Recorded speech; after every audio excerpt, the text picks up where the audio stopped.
Welcome back from the break. You're still watching Our Parliament, and I'm your host, Iguma Gabriel. Today we're discussing the HIV/AIDS Prevention and Control Bill. Before we went for the break, Dr. Lulume had received a question on why Parliament has included the issue of the trust fund in this bill.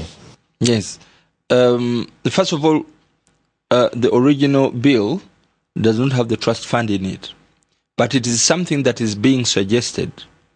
Especially if at all, government, this being a private member's bill, can take over this bill at any stage, including at a committee stage. So we believe that you can even sell this idea to government and it takes it over. But the certificate of financial implication would have prevented us from having this one in this bill as it is, as a private member's bill. So depending on the response of government, if at all they would want to take it up, then they will be able to accept it, and it will help it to generate income, to ensure that government has a provision for helping our people better instead of depending on foreign agencies. Yes. But Dr. Lulume, you're saying that it's a private member's bill and you have to get a certificate of financial implications from government. Yes. Now, if you're adding a component like this that can add a financial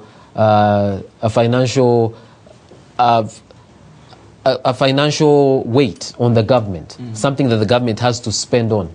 Doesn't this mean that government will not give you the certificate of financial implication? No, the certificate of financial implication was acquired long time ago before the committee, before this bill was committed to a particular committee. So you secured it first and then you threw in this provision that adds financial liability. Some people think because of continuous consultation, people bring in very many ideas to ensure that when government gets obligation, it has got the finances to undertake the provision of the care that is needed. But he also talked about mandatory testing. Actually, in Uganda, even without this law, people are yearning for being tested. I represent a rural constituency, and on Saturday, I want to invite you to Ngogwe sub-county, where we are going to do a medical camp. You'll see very many people lining up to have a chance to do an HIV test. Diana, because the medical camp has been that people organized. Are yearning for HIV tests?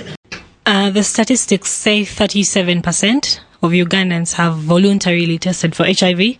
I don't know if that is a yearning of the 30 million Ugandans. That's below average. It's even below 50%. Below average, so doctor. 37% for you is a very good mark. Well, I don't know where these statistics are acquired from, because I don't know the kind of research that was done. But me, I'm talking about cross-sectional studies or observations that we make. I simply announced that these services are going to be offered in such and such a place. You will see throngs of people lining up for the services. Okay. Without coercing them, they want to have a test, and they will line up in scorching sun. We may not have shelter, and you will just see for yourself. People want to know their status, because they know that if at all they don't know their status, then government cannot provide for them or enroll them into universal access. So this is what we want. All right, let's take another question from the audience. Yes, madam, your name and question or comment. Thank you so much. I am Maxensia Nachivo Katachirambli. An activist and a founder of one of the community-based organizations that are offering treatment, care, and support to people who are infected and affected by HIV and AIDS for the past 10 years. I have concerns. I'm happy that there is a doctor. And Dr. Lulume was in the last parliament where the bill was not passed. How much consultation was done to make when this bill was first presented to parliament? Because HIV is something so traumatic. Okay. The lady is, she has an organization. She's formed an organization. She works with the people in the community. And I think she's saying they were not consulted. How widely did you consult? Yes. A bill, a private member's bill, can come from one's idea. A particular concern, societal concern, and somebody says, I think we can make a law out of this. Makes consultations with Parliament. The legal department gives you ideas on how to build it. Consult other friends and so on. How it is going to become law from a bill is a rigorous process or inclusive process whereby everybody has a chance to engage the committees that are undertaking this consultation. So we have interfaced with very many organizations from the 8th Parliament where I was.